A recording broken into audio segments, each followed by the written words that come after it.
हरे कृष्ण। ओम नमो भगवते वासुदेवाय नमः। परम पिता परमेश्वर की कृपा आप सभी पर हमेशा बनी रहे। आज हम सब मिलकर सुनेंगे अधिक मास अध्याय कथा 8 की पवित्र पावन कथा। इससे पहले की सारी कथाएं आपने सुनी, हमें बड़ा अच्छा लगा। आपका तहे दिल से बहुत बहुत धन्यवाद। आज की यह कथा अत्यंत अद्भुत, चमत्कारी, भावपूर्ण और भगवान पुरुषोत्तम की अनंत कृपा को दर्शाने वाली कथा है। प्यारे भक्तों, यह कथा केवल एक पापिनी स्त्री की नहीं है, बल्कि यह कथा उस एक अक्षण की है जब मनुष्य का अंत समय उसके संपूर्ण जीवन का निर्णय करता है। यह कथा पद्म पुराण, नारदीय पुराण और विष्णु भक्ति परंपरा में बड़े श्रद्धा भाव से सुनी और सुनाई जाती है।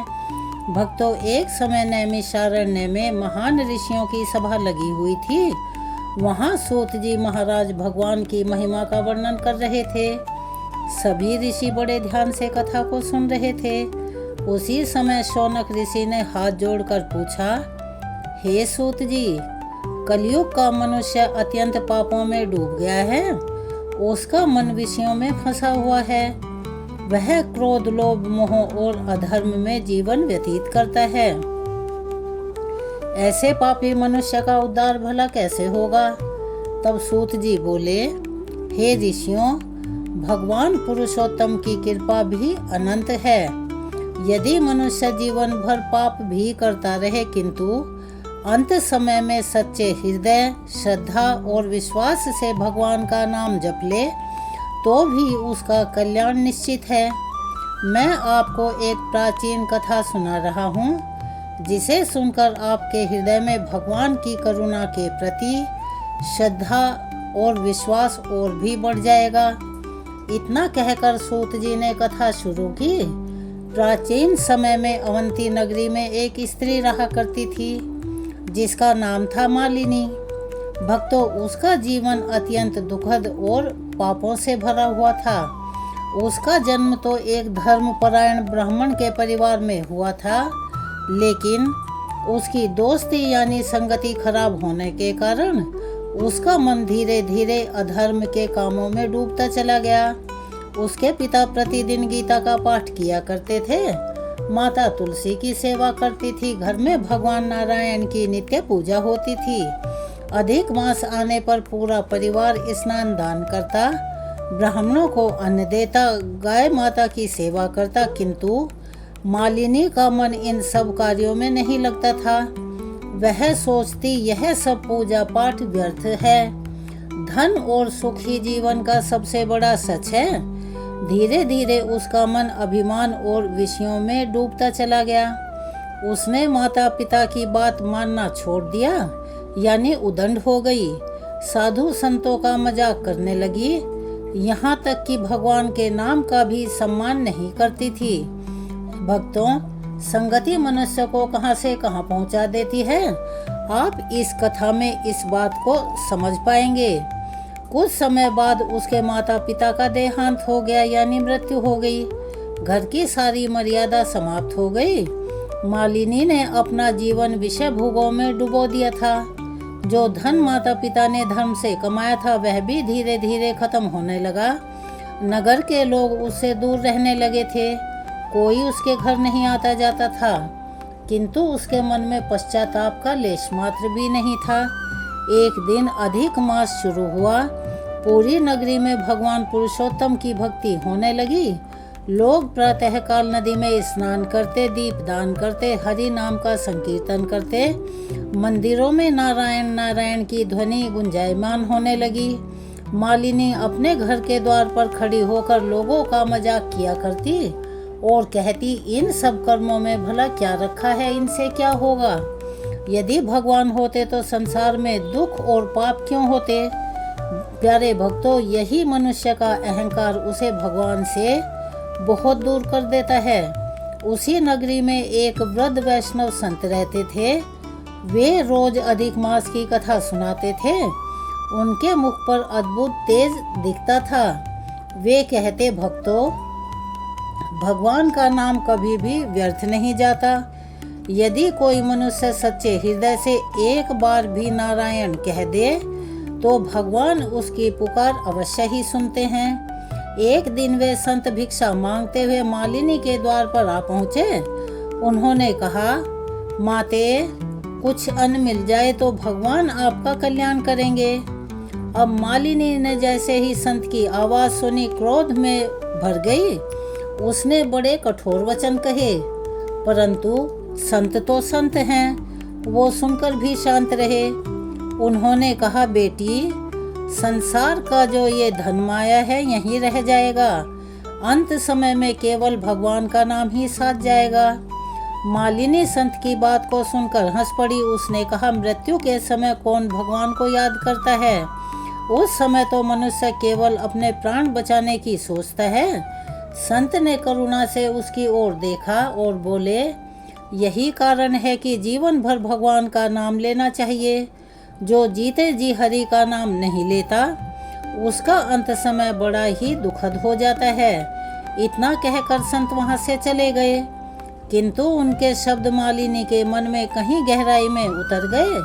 अब दिन बीतते गए, अधिक मास का प्रभाव पूरी नगरी में फैलता जा रहा था।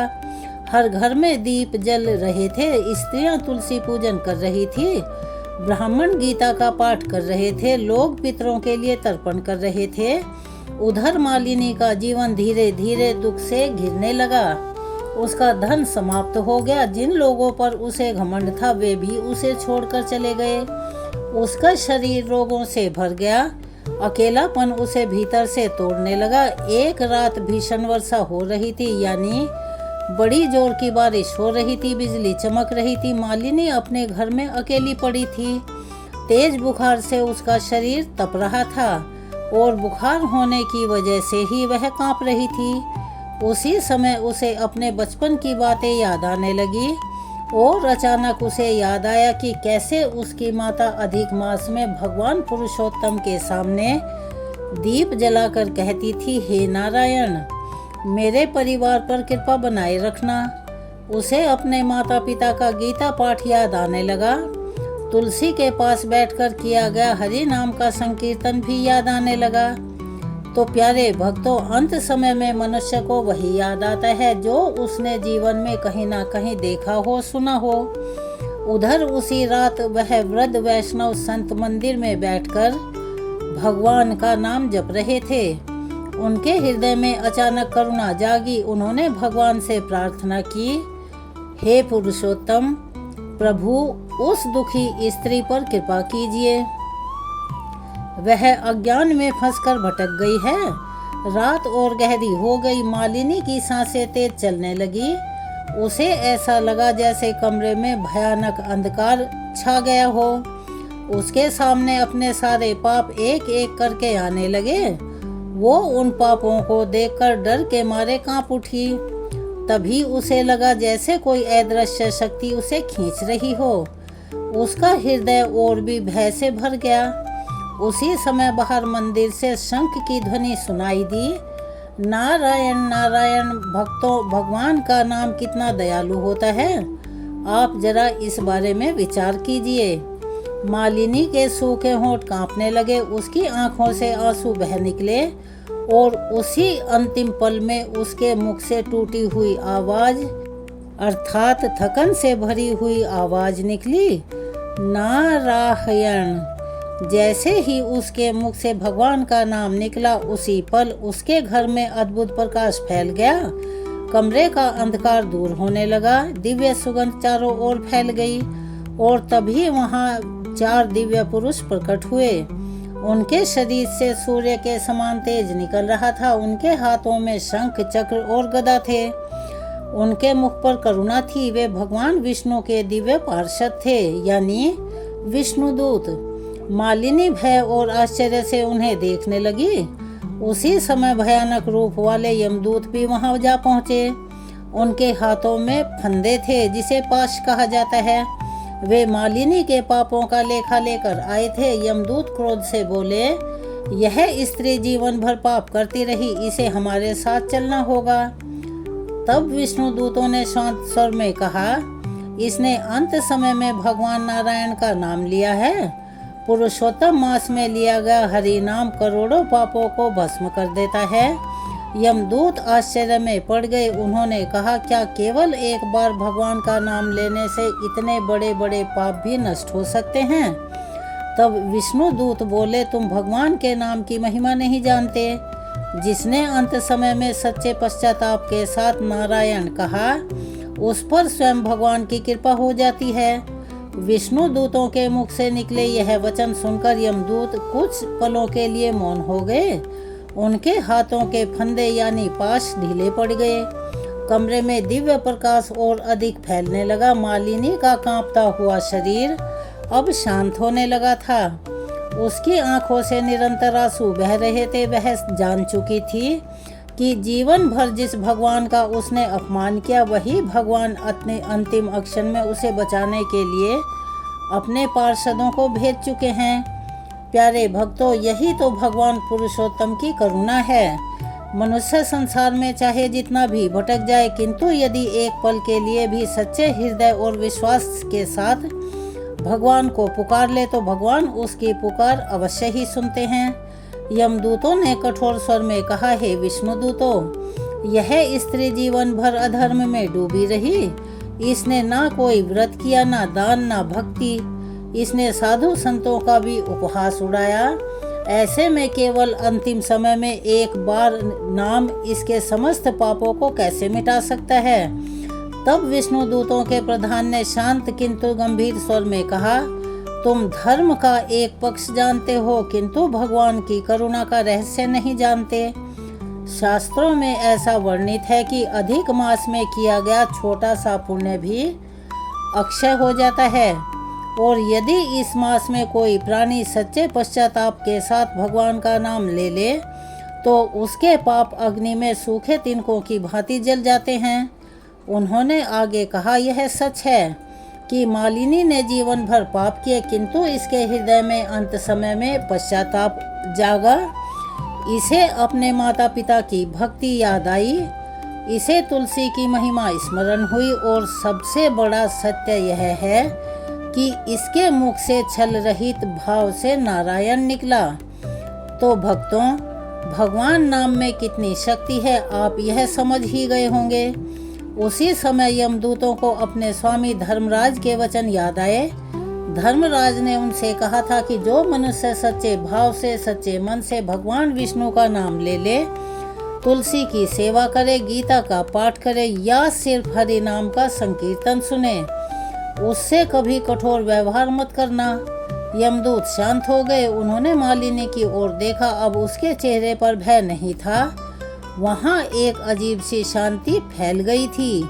तभी विष्णु दूतों ने कहा, हे यमदूतों, भगवान पुरुषोत्तम का यह वचन है कि अधिक मास में जो भी प्राणी हरि नाम का आश्रय लेगा उसे भगवान कभी नहीं त्यागेंगे।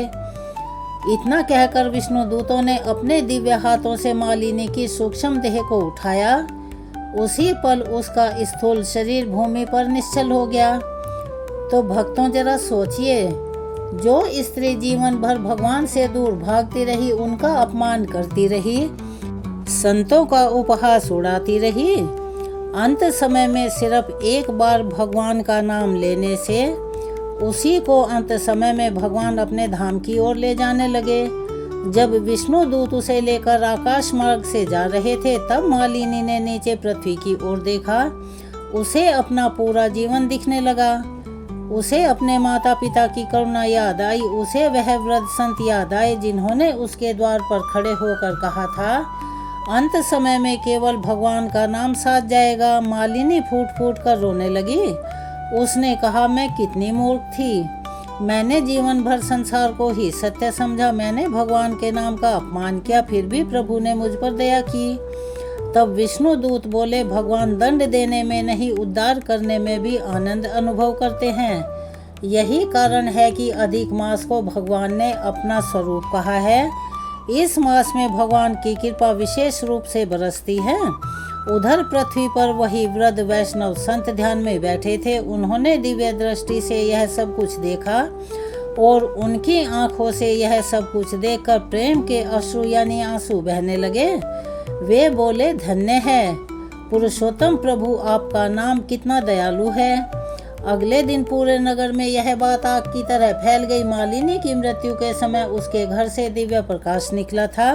लोग आश्चर्य में पड़ गए। कुछ लोग उस वृद्ध संत के पास पहुंचे और बोले, महाराज, वो स्त्री तो बड़ी पापिन थी, फिर उसका ऐसा अंत क्यों हुआ।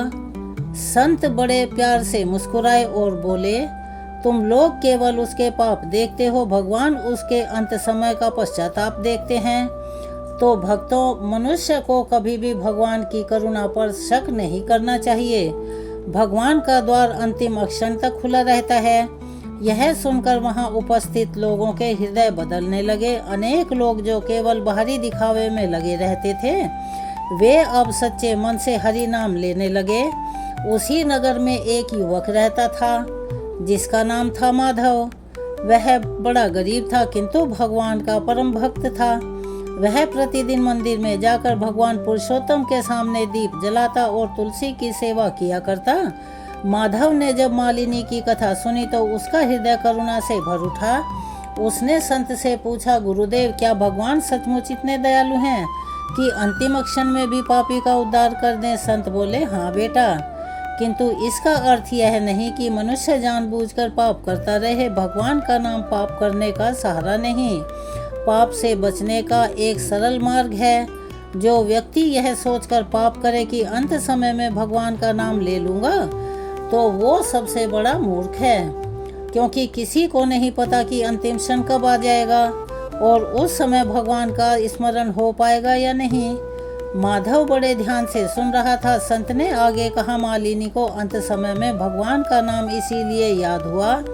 इसीलिए याद आया क्योंकि बचपन में उसने अपने माता पिता से हरि का नाम सुना था।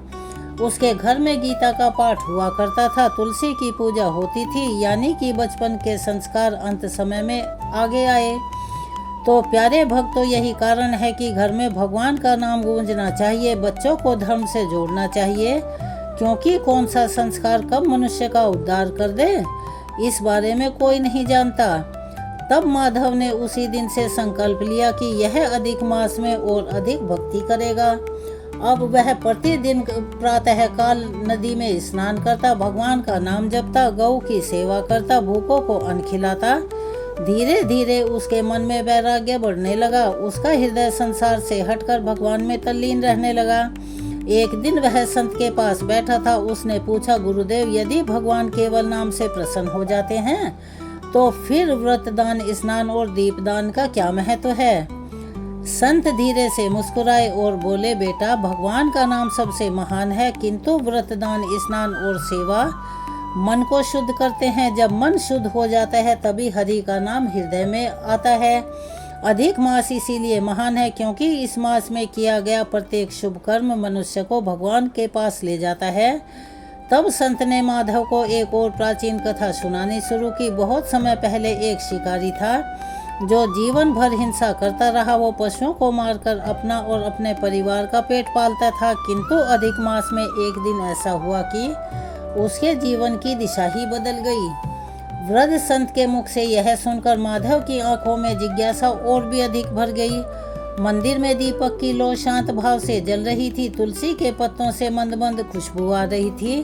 बाहर अधिक मास की रात्रि में हरि नाम संकीर्तन की ध्वनि गूंज रही थी। हरे नारायण, श्री हरि नारायण।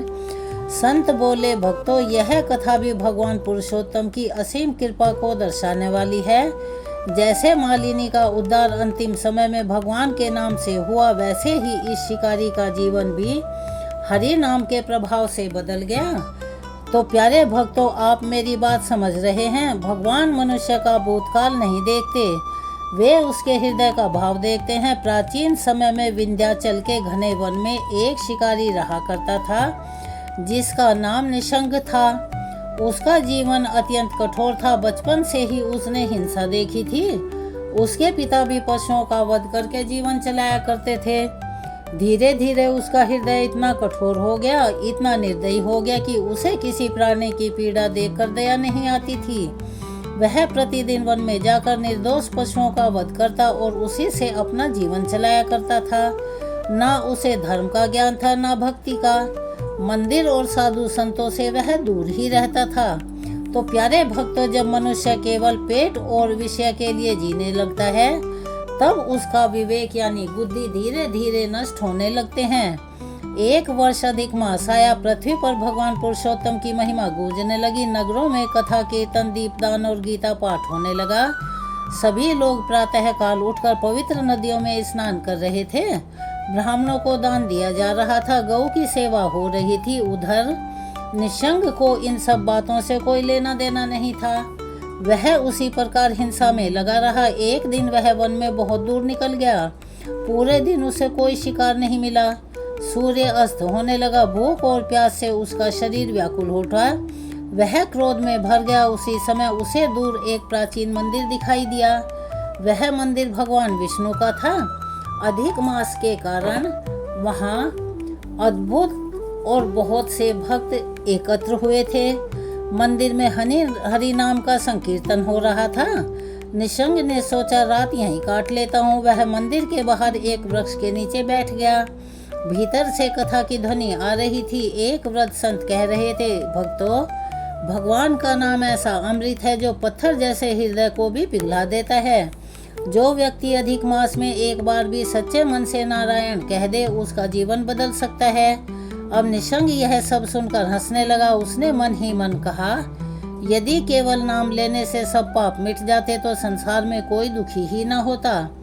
परंतु भक्तों, भगवान की लीला बड़ी अद्भुत होती है। रात गहरी होती गई। मंदिर में भजन कीर्तन चलता रहा। निशंग चाहकर भी वहां से जा नहीं पाया। भूख से बेचैन होकर वह उसी वृक्ष के नीचे पड़ा रहा। पूरे दिन शिकार न मिलने के कारण उसने कुछ खाया भी नहीं था। जरा सोचिए तो, अनजाने में ही उससे उपवास हो गया। उसी रात मंदिर में भगवान पुरुषोत्तम के सामने अखंड दीप जल रहा था। भक्त तुलसी दल भगवान को अर्पित कर रहे थे। गीता का पाठ हो रहा था। धीरे धीरे निशंग के कानों में हरि नाम की ध्वनि उतरने लगी। नारायण नारायण। पहली बार उसके मन में एक अजीब सी शांति छाई। उसे अपना जीवन याद आने लगा। उसे याद आया कि कितने निरीह पशुओं का उसने वध यानी हत्या की, कितने प्राणियों को उसने दुख दिया। उसकी आंखों से आंसू बहने लगे। भक्तों, यही अधिक मास का प्रभाव है। यह मास पत्थर जैसे हृदय को भी नरम कर देता है। उधर मंदिर में बैठे संत ने दिव्य दृष्टि से जान लिया कि बाहर बैठा शिकारी भीतर से टूट चुका है। उन्होंने कहा, कथा में मनुष्य चाहे कितना भी बड़ा पापी क्यों न हो, यदि उसके हृदय में पश्चाताप जाग उठे तो भगवान उसे कभी नहीं त्यागते। अजामिल जैसा पापी भी अंत समय में नारायण कहकर बच गया था, क्योंकि भगवान नाम में स्वयं भगवान का निवास है। यह सुनते ही निशंग चौंक उठा। उसने पहली बार ध्यान से कथा सुननी आरंभ की। संत बोले, भक्तों, भगवान दया के सागर हैं। वे केवल यही देखते हैं कि कौन उनकी ओर एक कदम बढ़ाता है। अधिक मास में यदि कोई मनुष्य स्नान करे, दीप दान करे, तुलसी की सेवा करे, गौ माता की सेवा करे, ब्राह्मणों को अन्न दे और हरि नाम का जप करे, तो उसका जीवन स्वतः ही पवित्र होने लगता है। निशंग का कठोर हृदय अब पिघलने लगा। वो सारी रात मंदिर के बाहर बैठा कथा सुनता रहा। अनजाने में उससे जागरण भी हो गया। प्रातः काल जब मंदिर के द्वार खुले, तब भक्तों ने देखा कि बाहर बैठा वही भयानक शिकारी रो रहा है। वृद्ध संत उसके पास आए और बोले, बेटा क्या हुआ? निशंग उनके चरणों में गिर पड़ा। वह रोते हुए बोला, महाराज, मेरा जीवन अनेक पापों से भरा है। क्या मेरे जैसे पापी का भी उद्धार हो सकता है? संत ने उसके सिर पर हाथ रखा और बोले, यदि भगवान मालिनी जैसी पापिनी पर कृपा कर सकते हैं तो तुम पर क्यों नहीं? किंतु तुम्हें अपने जीवन को बदलना होगा। निशंग बोला, गुरुदेव, मुझे मार्ग दिखाइए। संत बोले, आज से हिंसा छोड़ दो, भगवान पुरुषोत्तम का नाम लो, अधिक मास में प्रतिदिन स्नान करो, तुलसी की सेवा करो और जितना संभव हो दया का जीवन अपनाओ। अब क्या था? निशंग ने उसी क्षण अपने बाण और धनुष भगवान के चरणों में रख दिए। तो प्यारे भक्तों, जरा सोचिए, जो व्यक्ति जीवन भर हिंसा करता रहा वो उसके जीवन का एक प्रमुख हिस्सा बन चुका था। उसके भीतर मात्र एक ही रात में परिवर्तन कैसे आया? यही हरि नाम की शक्ति है, यही अधिक मास की महिमा है। उस दिन से निशंग का जीवन बदल गया। वो मंदिर की सेवा करने लगा, प्रातः काल नदी में स्नान करता, भगवान के सामने दीप जलाता, तुलसी को जल देता, भूखे लोगों को फल और जल बांटता। धीरे धीरे उसका चेहरा भी बदलने लगा। पहले जहाँ उसके मुख पर क्रूरता झलकती थी वहाँ अब शांति उतर आई। नगर के लोग आश्चर्य में पड़ गए। वे कहते, क्या यह वही निशंग है जो कभी निर्दयी शिकारी हुआ करता था? वृद्ध संत मुस्कुराए और कहते, यह भगवान पुरुषोत्तम की कृपा है। एक दिन निशंग ने संत से पूछा, गुरुदेव, क्या भगवान सचमुच मेरे सारे पाप क्षमा कर देंगे? संत बोले, बेटा, जब सूर्य उदय होता है तो वर्षों पुराना अंधकार भी तुरंत ही मिट जाता है। उसी प्रकार जब हृदय में सच्ची भक्ति जागती है तो पुराने पाप जलने लगते हैं। किंतु ध्यान रखना, केवल भय से नहीं, प्रेम से भगवान का नाम लो। निशंग ने हाथ जोड़कर कहा, अब मुझे संसार का कोई सुख नहीं चाहिए, मुझे केवल भगवान के चरणों में स्थान और उनकी भक्ति चाहिए। संत बोले, यही तो वास्तविक परिवर्तन है। तो प्यारे भक्तों, यही कारण है कि शास्त्रों में अधिक मास को मोक्ष देने वाला बताया गया है। यह मास केवल व्रत करने का नहीं बल्कि जीवन बदलने का एक स्वर्णिम अवसर है। मालिनी को अंत समय में भगवान का नाम मिला, निशंग को जीवन रहते भक्ति का मार्ग मिल गया। एक को मृत्यु के क्षण में कृपा मिली, दूसरे को जीवन में ही भगवान का आश्रय मिल गया। अब आप इस बात को गहराई से समझें। भगवान की कृपा के मार्ग अलग अलग हो सकते हैं, किंतु भगवान का हृदय सदैव दयालु रहता है। भगवान पुरुषोत्तम की कथा सुनाते सुनाते वृद्ध संत की आंखें प्रेम के अश्रुओं से भर उठी। मंदिर में बैठे सभी भक्त गहरे भाव में डूब चुके थे। दीपक की लो स्थिर थी, वातावरण में तुलसी और धूप की सुगंध फैली हुई थी। बाहर आकाश में पूर्णिमा का चंद्रमा चमक रहा था, मानो स्वयं देवता भी इस कथा को सुन रहे हों। निशंग शिकारी अब पूर्ण रूप से बदल चुका था। उसका मन हिंसा से हटकर भगवान की भक्ति में लग चुका था। वो प्रतिदिन प्रातःकाल उठकर नदी में स्नान करता, भगवान पुरुषोत्तम को जल अर्पित करता, तुलसी दल चढ़ाता और मंदिर की साफ सफाई करता। भक्तों, यही तो अधिक मास की सबसे बड़ी महिमा और महत्व है। यह मास केवल कर्मकांड नहीं सिखाता बल्कि मनुष्य के भीतर सोई हुई आत्मा को जगाता है। धीरे धीरे निशंक की कथा दूर दूर तक फैलने लगी। जो लोग पहले उससे डरते थे अब उसका सम्मान करने लगे। वह किसी से कठोर वचन नहीं बोलता था। यदि कोई भूखा मिलता तो उसे भोजन करवाता, यदि कोई प्यासा मिलता तो उसे जल पिलाता। एक दिन वही वृद्ध संत उसे अपने पास बैठा कर बोले, बेटा, अब तुम्हारे हृदय में भगवान का प्रकाश उतर चुका है, किंतु याद रखना, मनुष्य को कभी भी अहंकार नहीं करना चाहिए, क्योंकि भक्ति वहीं टिकती है जहाँ विनम्रता होती है। निशंग ने हाथ जोड़कर कहा, गुरुदेव, मैं तो सोचता हूँ कि यदि उस रात मुझे मंदिर का आश्रय ना मिला होता, यदि मैंने हरि नाम ना सुना होता तो मेरा जीवन व्यर्थ चला जाता। संत बोले, यही कारण है कि शास्त्रों में सत्संग को इतना महान कहा गया है। एक अक्षण का सच्चा सत्संग भी जीवन बदल सकता है। मालिनी ने बचपन में हरि का नाम सुना था, इसीलिए उसके अंत समय में उसके मुख से नारायण निकला और तुम्हें अधिक मास की कथा सुनने का अवसर मिला, इसीलिए तुम्हारा भी मन बदल गया। अर्थात भगवान मनुष्य को कभी ना कभी अवसर अवश्य देते हैं, किंतु जो उस अवसर को पहचान लेता है वही धन्य हो जाता है। तो प्यारे भक्तों, आप जरा इस बारे में विचार कीजिए। संसार में कितने लोग ऐसे हैं जो दिन रात केवल धनमान और विषयों के पीछे भागते रहते हैं, किंतु अंत समय में इनमें से कोई भी साथ नहीं जाता। साथ जाता है तो केवल भगवान का नाम, भगवान की भक्ति और धर्म से किया गया पुण्य। इसीलिए हमारे ऋषि मुनियों ने अधिक मास को आत्मशुद्धि का मास कहा है। इस मास में किया गया स्नान मन को पवित्र करता है, दान अहंकार को मिटाता है, तुलसी सेवा घर में पवित्रता लाती है, दीप दान अज्ञान के अंधकार को दूर करता है, गीता पाठ मनुष्य को सत्य का ज्ञान देता है और हरि नाम संकीर्तन मनुष्य को भगवान के चरणों तक पहुंचा देता है। उधर निशंग का जीवन अब पूरी तरह भगवान को समर्पित हो चुका था। वर्षों बीत गए, वह बूढ़ा हो गया, किंतु उसके मुख पर अद्भुत तेज था। एक दिन अधिक मास का अंतिम दिन था।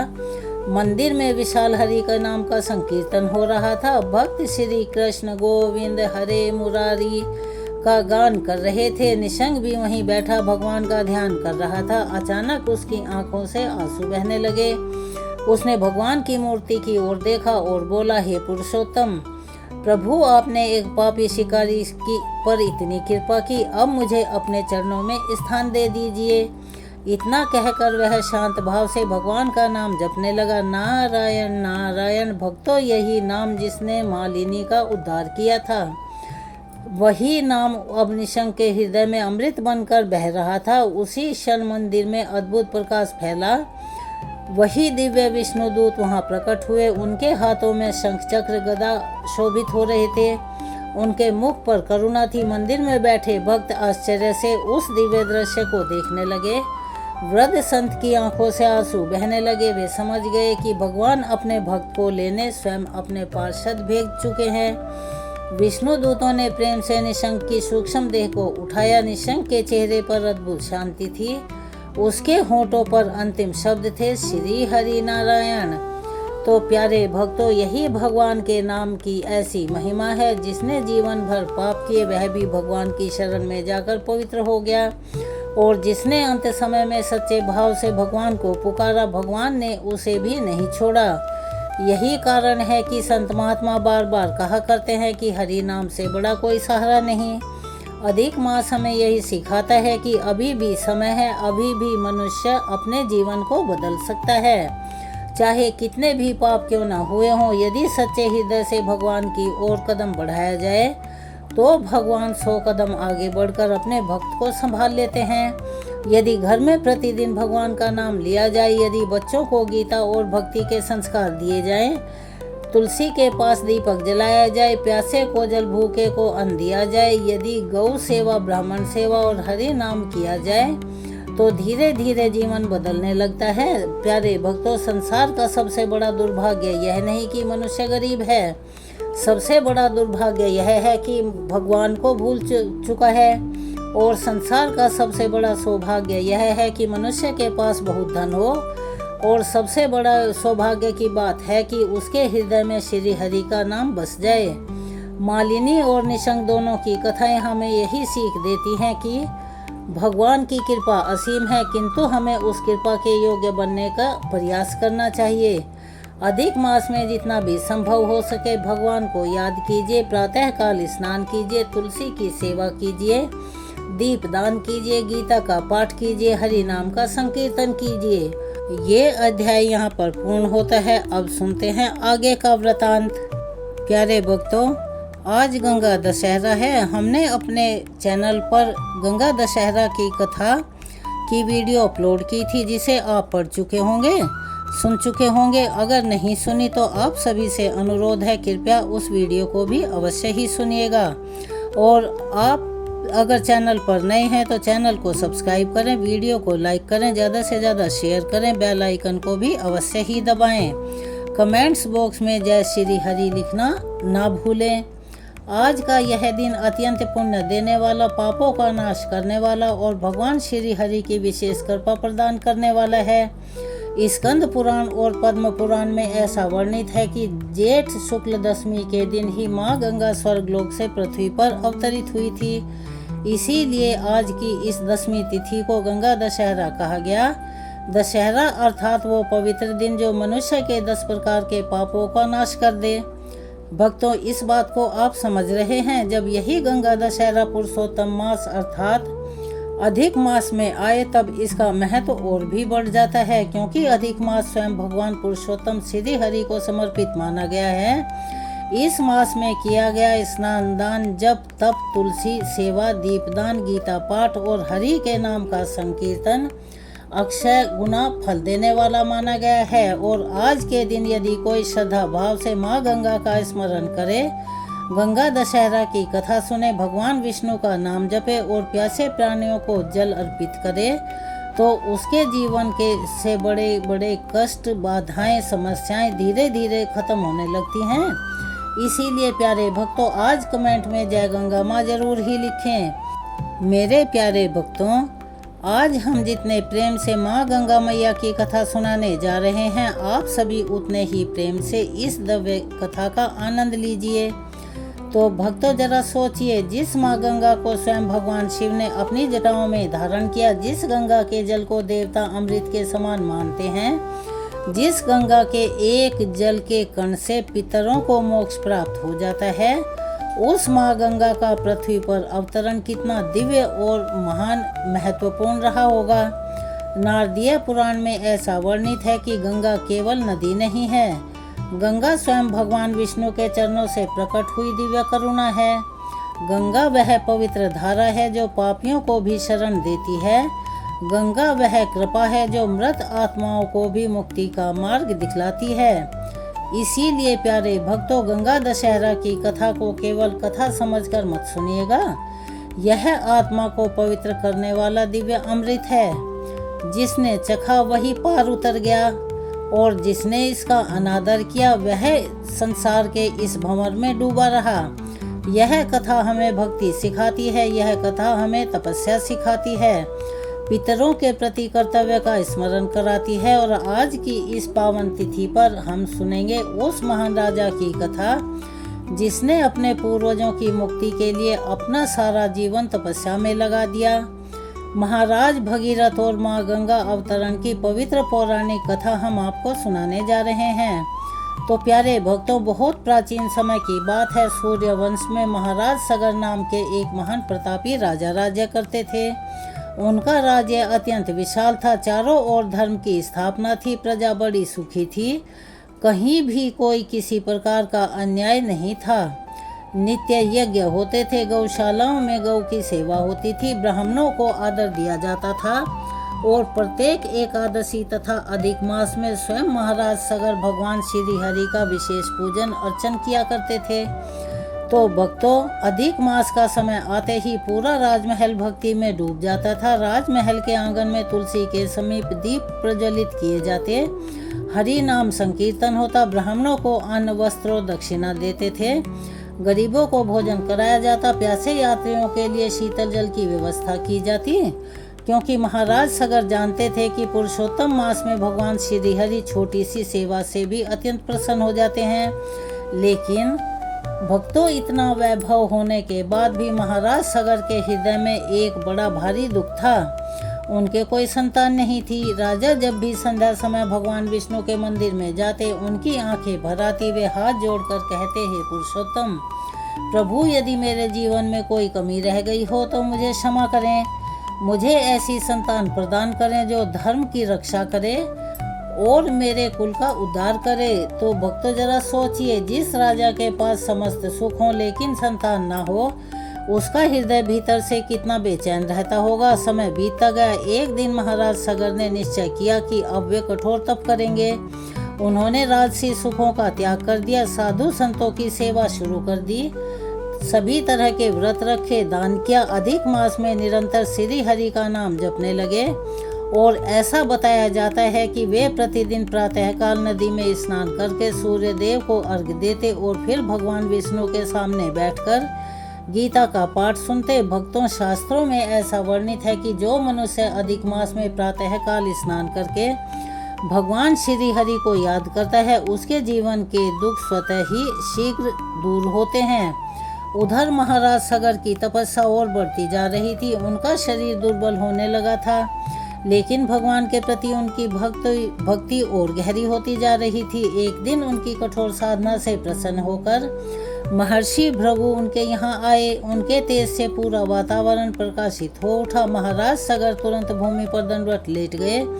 उन्होंने हाथ जोड़कर कहा, भगवान, आपके दर्शन पाकर मेरा जीवन धन्य हो गया। महर्षि भृगु मुस्कुराए। उन्होंने कहा, राजन, तुम्हारी तपस्या और श्री हरि भक्ति से मैं अत्यंत प्रसन्न हूँ। अपनी इच्छा के अनुसार वर मांगो। राजा की आंखों से आंसू बह निकले। उन्होंने विनम्र स्वर में कहा, भगवान, मुझे ऐसी संतान चाहिए जो धर्म और सत्य के मार्ग पर चले। तब महर्षि भृगु ने कहा, राजन, तुम्हारी एक रानी को एक पुत्र प्राप्त होगा और दूसरी रानी को 60,000 पुत्र प्राप्त होंगे। अब इतना सुनते ही महाराज सगर का हृदय आनंद से भर गया। उन्होंने बार बार भगवान श्री हरि का स्मरण किया। समय बीता, राजमहल में मंगल ध्वनियां गूंजने लगी। एक रानी ने असमंजस नाम के एक पुत्र को जन्म दिया और दूसरी रानी ने 60,000 पुत्र उत्पन्न किए। पूरा राज्य उत्सव में डूब गया। दान दिए गए, ब्राह्मण भोज हुआ, गौ दान किया गया और महाराज सगर ने अधिक मास में विशेष रूप से भगवान पुरुषोत्तम का विशाल पूजन करवाया। तो प्यारे भक्तों, लेकिन संसार का एक नियम है, यदि जीवन में विनम्रता न रहे तो सामर्थ्य भी विनाश का कारण बन जाती है। समय के साथ महाराज सगर के 60,000 पुत्र अत्यंत बलशाली हो गए, लेकिन धीरे धीरे उनके भीतर अहंकार आने लगा। उन्हें अपने बल पर गर्व हो गया। वे सोचने लगे कि तीनों लोकों में उनसे बड़ा कोई नहीं। वे चिल्लाने लगे, किसने हमारे पिता के यज्ञ का अपमान करने का साहस किया है। भक्तों, क्रोध मनुष्य की बुद्धि को हर लेता है और जब क्रोध के साथ अहंकार भी जुड़ जाए तब विनाश होना निश्चित है। सगर पुत्र घोड़े की खोज में पृथ्वी के कोने कोने में घूमने लगे। वे जहाँ जाते धरती को खोद डालते, पर्वतों को तोड़ देते, वनों को रौंद देते। स्कंद पुराण में वर्णन आता है कि उनके बल से पृथ्वी कांपने लगी थी। नाग लोक तक विचलित हो उठा था। देवता भी चिंतित हो गए थे। लेकिन भक्तों, धर्म के बिना शक्ति केवल विनाश का ही कारण बनती है। उधर महाराज सगर यज्ञ मंडप में बैठे हुए थे, भगवान विष्णु को याद कर रहे थे। वे बार बार प्रार्थना कर रहे थे, हे पुरुषोत्तम प्रभु, मेरे यज्ञ की रक्षा करना।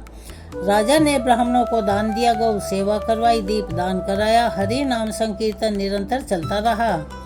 तो भक्तों, आप इस आशय को इस बात के कहने मात्र को समझ रहे होंगे, जब जीवन में संकट आए तब भगवान का नाम कभी नहीं छोड़ना चाहिए। यही तो अधिक मास की संदेश है।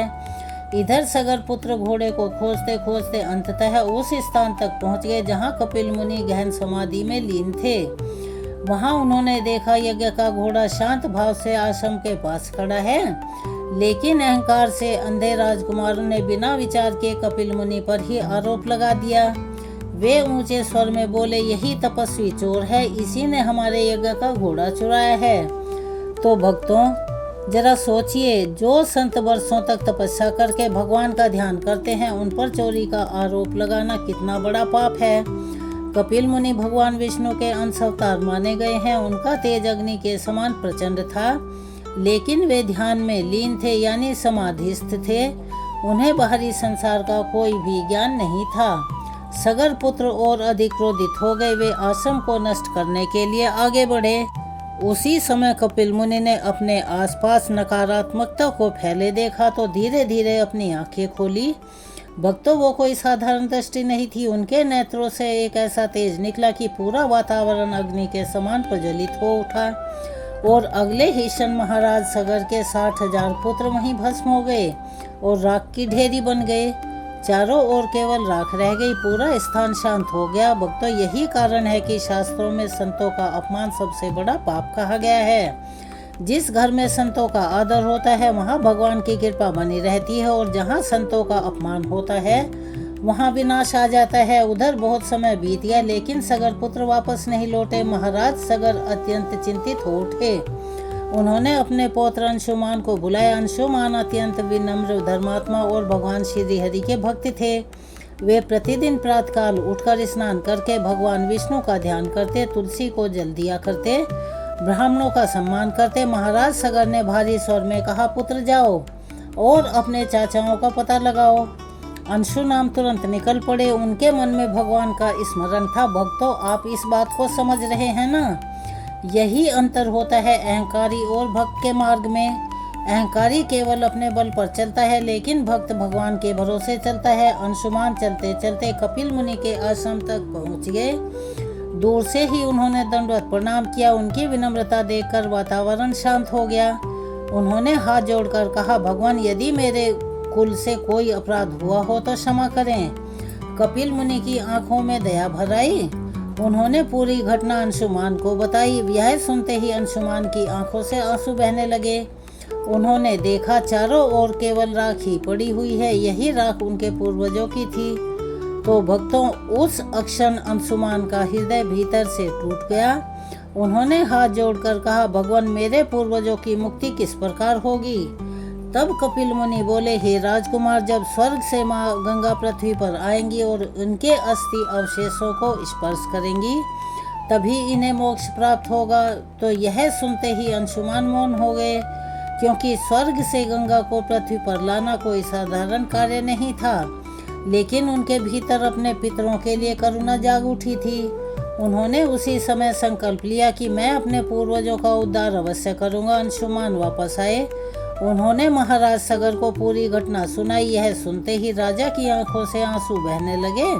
वे बार बार भगवान श्री हरि का स्मरण करने लगे। तो प्यारे भक्तों, जो संसार में सबसे बड़ा दुख वही होता है जब मनुष्य अपने प्रियजनों को कष्ट में देखे और कुछ कर ना पाए। महाराज सगर ने अपने जीवन का शेष समय भगवान विष्णु की भक्ति में बिताना शुरू कर दिया।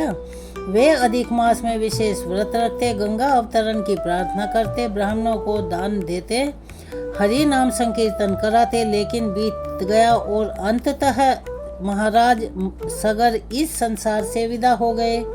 उधर अंशुमान ने अपने पूर्वजों के उद्धार के लिए कठोर तपस्या शुरू कर दी।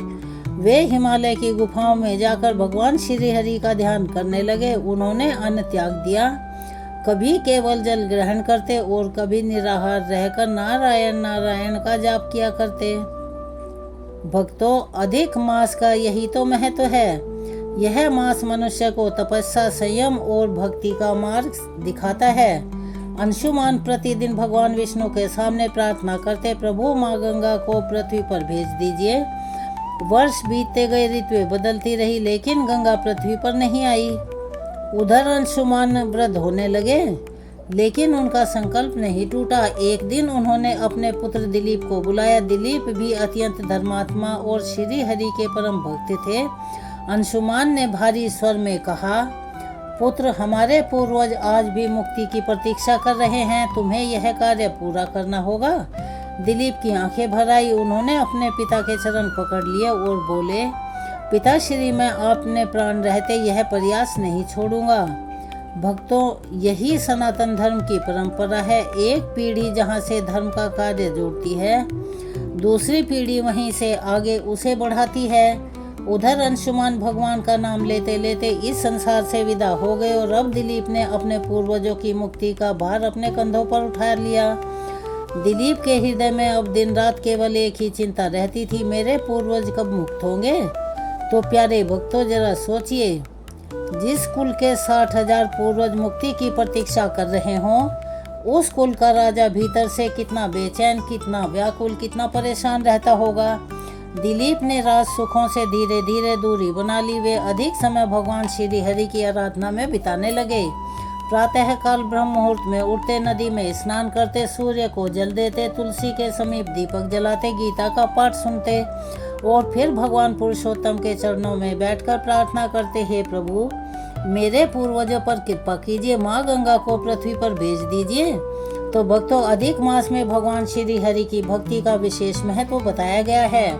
ऐसा कहा जाता है कि जो मनुष्य इस मास में तुलसी सेवा करता है, हरि नाम का जप करता है और दान पुण्य करता है, उसके जीवन के मार्ग धीरे धीरे खुलने लगते हैं। दिलीप भी यही सब करते थे। वे ब्राह्मणों को भोजन कराते, गौ सेवा करते, गरीबों को वस्त्र देते और प्यासे यात्रियों के लिए शीतल जल की व्यवस्था करवाते, क्योंकि उन्हें ज्ञात था कि गंगा केवल जल की धारा नहीं है, गंगा स्वयं भगवान की करुणा है। भक्तों, भविष्य पुराण में ऐसा कहा गया है कि जो मनुष्य प्यासे को जल पिलाता है, वह गंगा सेवा के समान पुण्य प्राप्त करता है और यदि यह सेवा अधिक मास में की जाए तो उसका फल और भी बढ़ जाता है।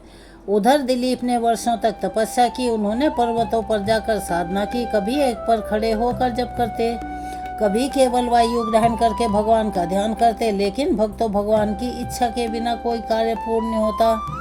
समय बीतता गया, परंतु गंगा पृथ्वी पर नहीं आई। धीरे धीरे दिलीप वृद्ध हो गए। उनका शरीर दुर्बल होने लगा, लेकिन उनके मन में भगवान के प्रति श्रद्धा और भी गहरी होती जा रही थी। एक दिन उन्होंने अपने पुत्र को बुलाया। भक्तों, वही पुत्र आगे चलकर संसार में भगीरथ नाम से प्रसिद्ध हुआ।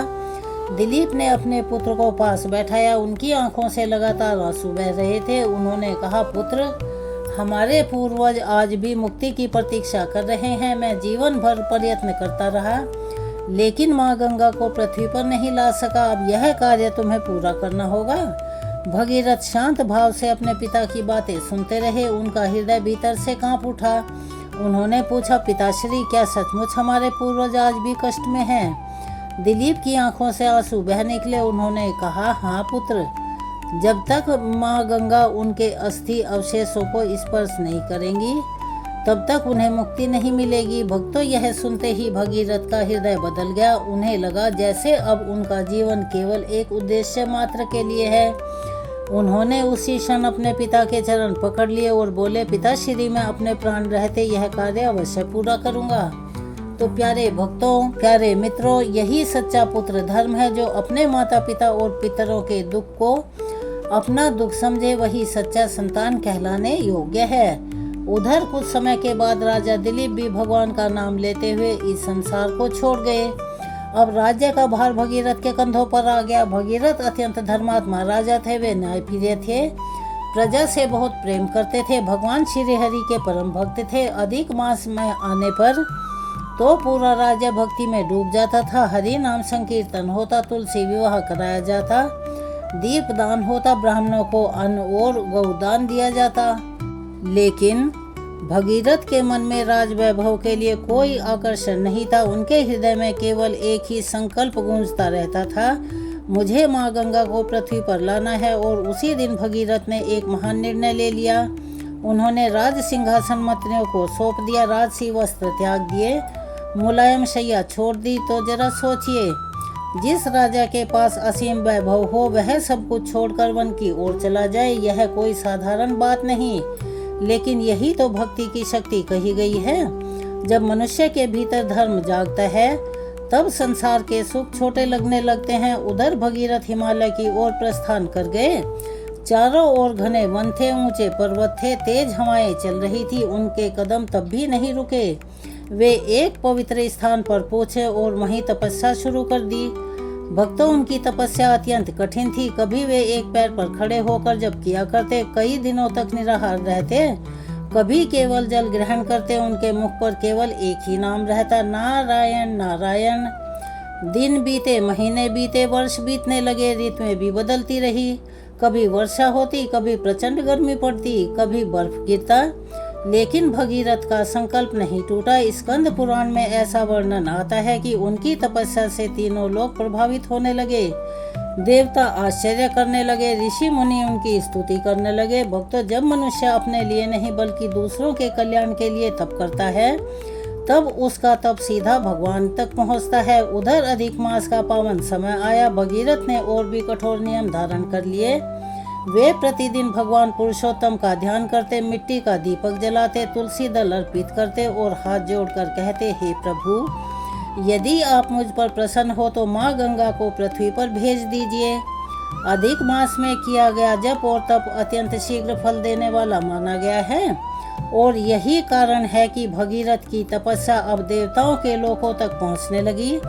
एक दिन ब्रह्मलोक में दिव्य प्रकाश फैलने लगा। देवता एकत्र होने लगे। ब्रह्मा जी ने ध्यान लगाया और मुस्कुराए। उन्होंने कहा, यह तप कोई साधारण तप नहीं है, यह भगीरथ की तपस्या है। उसी क्षण ब्रह्मा जी भगीरथ के सामने साक्षात प्रकट हो गए। भक्तों, वो दृश्य अत्यंत दिव्य था। चारों ओर तेज फैल गया। देवता गंधर्व आकाश में स्तुति करने लगे। भगीरथ ने तुरंत भूमि पर दंडवत प्रणाम किया। उनकी आंखों से आंसू बहने लगे। उन्होंने कांपते स्वर में कहा, प्रभु, यदि आप मुझ पर प्रसन्न हैं तो मेरे पूर्वजों का उद्धार कर दीजिए, माँ गंगा को पृथ्वी पर भेज दीजिए। ब्रह्मा जी ने करुणा भरी दृष्टि से भगीरथ को देखा। फिर उन्होंने गंभीर स्वर में कहा, बेटा भगीरथ, तुम्हारा संकल्प अत्यंत पवित्र है। माँ गंगा पृथ्वी पर अवश्य आएंगी, लेकिन उनकी धारा का प्रवाह इतना प्रचंड है कि पृथ्वी उसे सह नहीं पाएगी, रसातल में चली जाएगी। भगीरथ ध्यान पूर्वक सुनते रहे। तब ब्रह्मा जी बोले, केवल भगवान शिव ही गंगा को अपनी जटाओं में धारण कर सकते हैं। ब्रह्मा जी के मुख से यह सुनना था कि भगीरथ का हृदय और भी विनम्र हो गया। उन्होंने हाथ जोड़कर कहा, प्रभु यदि भगवान शिव की कृपा से ही यह कार्य पूरा हो सकता है तो मैं उन्हें प्रसन्न करने की भी प्रयत्न करूंगा। तो जरा सोचिए, एक साधारण मनुष्य होता तो शायद थक जाता, लेकिन भगीरथ का संकल्प अपने सुख के लिए नहीं था, वह अपने पितरों के उद्धार के लिए था। इसीलिए उनके भीतर धैर्य था, भक्ति थी, समर्पण था। उधर ब्रह्मा जी अंतर्ध्यान हो गए और भगीरथ ने अब भगवान शिव की आराधना शुरू कर दी। वे हिमालय की कंदराओं यानी गुफाओं में बैठकर हर हर महादेव का जाप करने लगे। उनका शरीर अत्यंत कृश यानी कमजोर हो चुका था, लेकिन मन में अडिग विश्वास था। भक्तों, अधिक मास में भगवान विष्णु की भक्ति के साथ भगवान शिव का स्मरण भी अति शुभ माना गया है, क्योंकि भगवान शिव स्वयं महान वैष्णव कहे गए हैं। वे सदैव श्री हरि का ध्यान करते हैं। इसीलिए जो मनुष्य अधिक मास में हरि नाम के साथ ओम नमः शिवाय का जप करता है, उसके जीवन में आध्यात्मिक शक्ति बढ़ने लगती है। उधर भगीरथ वर्षों तक भगवान शिव की कठोर तपस्या करते रहे। कभी वे धूप में खड़े रहते, कभी वर्षा में भीगते, कभी बर्फ के बीच ध्यान लगाते और अंततः एक दिन कैलाश पर्वत पर कंपन होने लगा, यानी शिव का सिंहासन डोल गया।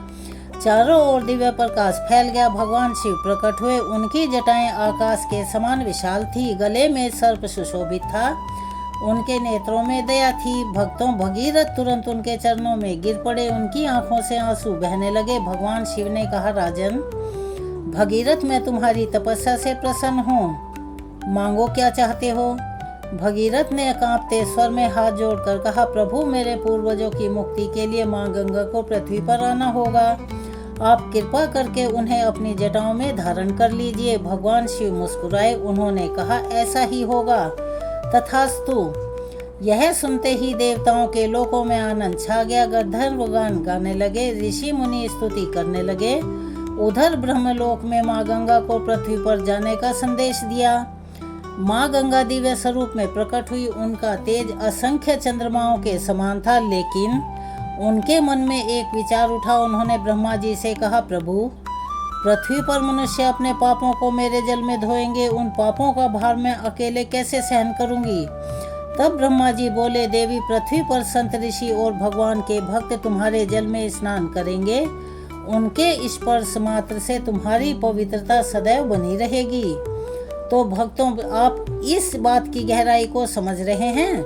यही कारण है कि गंगा को पतित पावनी कहा गया, जो स्वयं पवित्र रहकर दूसरों को भी पवित्र करे, वही तो माँ कहलाने योग्य है। और फिर वह दिव्य क्षण आया जिसका तीनों लोगों को इंतजार था। जेठ शुक्ल दशमी की पावन तिथि थी। अधिक मास का पुण्यमयी समय चल रहा था। देवता आकाश में एकत्र हो गए, ऋषि मुनि ध्यान में बैठ गए। उसी समय माँ गंगा स्वर्ग से पृथ्वी की ओर उतरने लगी। उनकी धारा अति प्रचंड थी। आकाश गर्जना करने लगा, दिव्य प्रकाश फैल गया। लेकिन भक्तों, गंगा के मन में हल्का सा अभिमान भी जाग उठा। उन्होंने सोचा, मेरे वेग को पृथ्वी कैसे सहन कर पाएगी। उसी क्षण भगवान शिव मुस्कुराए। जैसे ही गंगा पृथ्वी की ओर आई, भगवान शिव ने उन्हें अपनी विशाल जटाओं में समेट लिया। क्षण भर में पूरी गंगा उनकी जटाओं में विलीन हो गई। धरती पर एक बूंद भी नहीं पहुंची। माँ गंगा चकित रह गई। उनका अभिमान समाप्त हो गया। यही कारण है कि शास्त्रों में अहंकार को सबसे बड़ा शत्रु कहा गया है। अहंकार यानी घमंड तो देवताओं का भी टिक नहीं पाता, फिर मनुष्य की तो बिसात क्या है। उधर भगीरथ चिंतित हो उठे। उन्होंने पुनः भगवान शिव की स्तुति शुरू कर दी।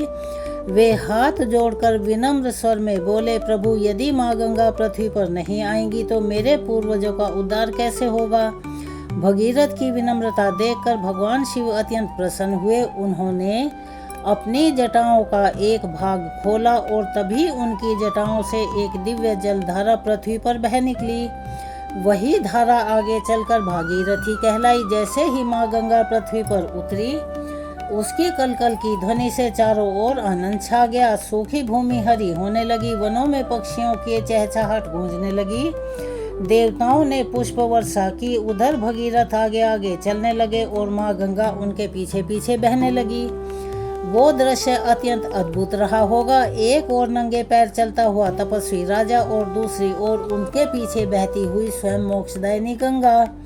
अब जहाँ जहाँ गंगा का जल पहुँचता वहाँ वहाँ की भूमि पवित्र हो जाती। ऋषि स्नान करने लगे। उसी समय मार्ग में महर्षि जानु का आश्रम आया। गंगा का वेग इतना प्रचंड था कि उनका यज्ञ मंडप जलमग्न होने लगा। महर्षि जानु क्रोधित हो उठे। उन्होंने अपने तपोबल से पूरी गंगा को पी लिया। भक्तों, यह देखकर भगीरथ अत्यंत व्याकुल हो उठे। वे तुरंत जानु ऋषि के चरणों में गिर पड़े। उन्होंने हाथ जोड़कर कहा, भगवान, यदि माँ गंगा रुक गई तो मेरे पूर्वजों का उद्धार नहीं हो पाएगा। भगीरथ की करुण प्रार्थना सुनकर जानु ऋषि का हृदय पिघल गया। उन्होंने अपने कानों से गंगा को पुनः प्रवाहित किया। तभी से माँ गंगा जाह्नवी नाम से भी प्रसिद्ध हुई। उधर गंगा अब शांत होकर भगीरथ के पीछे पीछे आगे बढ़ने लगी। अंततः वह पवित्र स्थान आ गया जहाँ महाराज सगर के 60,000 पुत्रों की राख पड़ी हुई थी। भगीरथ की आंखें भर आई। उन्होंने हाथ जोड़कर अपने पूर्वजों को प्रणाम किया और जैसे ही माँ गंगा की धारा ने उन अस्थि अवशेषों को, राख के ढेर को स्पर्श किया, उसी क्षण आकाश में दिव्य प्रकाश फैल गया। देवताओं ने कहा, धन्य है भगीरथ, सगर पुत्रों को उसी क्षण मोक्ष प्राप्त हो गया। भक्तों, यही कारण है कि गंगा दशहरा की तिथि को पितृ उद्धार की तिथि भी माना गया है। स्कंद पुराण में ऐसा वर्णित है कि इस दिन श्रद्धा से गंगा स्नान करने, भगवान श्री हरि का स्मरण करने, तुलसी सेवा करने, दीपदान करने और प्यासों को जल पिलाने से पितरों को शांति और मोक्ष प्राप्त होता है। आज भी यदि कोई मनुष्य अधिक मास में गंगा दशहरे के दिन श्रद्धा से इस कथा को सुनता है, पढ़ता है या दूसरों को सुनाता है तो उसके जीवन में पुण्य बढ़ने लगता है, घर में सुख शांति आ जाती है। जो भी उसके मानसिक क्लेश हैं वो मिटने लगते हैं। भगवान पुरुषोत्तम की कृपा उस पर और उसके पूरे परिवार पर हमेशा बनी रहती है।